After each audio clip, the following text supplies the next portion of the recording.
अभी थोड़ी देर पहले यहाँ पे एक बैनर लगा हुआ था, बहुत बड़ा बैनर था पीटीआई का, जिसपे खान साहब भी थे और गोहीर साहब भी थे जो कि भावलपुर के कैंडिडेट हैं। तो एक गाड़ी आती है, डाला आता है, वीगो डाला आता है, जिसके ऊपर ग्रीन नंबर प्लेट लगी हुई थी, वाइट कलर का डाला था, और कुछ सरकारी अफसरान उतरते हैं, 2 लोग उतरते हैं, उतर के बैनर फाड़ना शुरू कर देते हैं। तो मैं यहाँ पे खड़ा हुआ था, तो मैंने देखा कि वो फाड़ रहे हैं। मैंने जाके उनसे पूछा कि आप ये क्यों कर रहे हैं, क्यों फाड़ रहे हैं?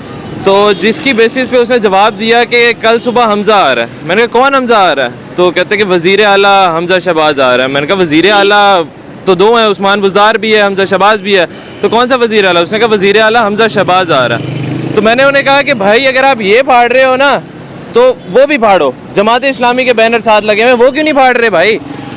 तब उनके मुंह में ज़ुबान नहीं थी, उन्होंने कहा कि हमें साहब के ऑर्डर्स हैं, जो बैनर फाड़ना है वो उन्होंने फाड़ा, सिंपल एज दिस। और देखें, फ्रीडम ऑफ स्पीच होनी चाहिए। अगर पीटीआई का वो लगा हुआ है तो इसमें कोई बुरी बात नहीं है, कोई उसमें गलत बात नहीं डली हुई, कोई उसमें इंतशार नहीं फैलाया जा रहा।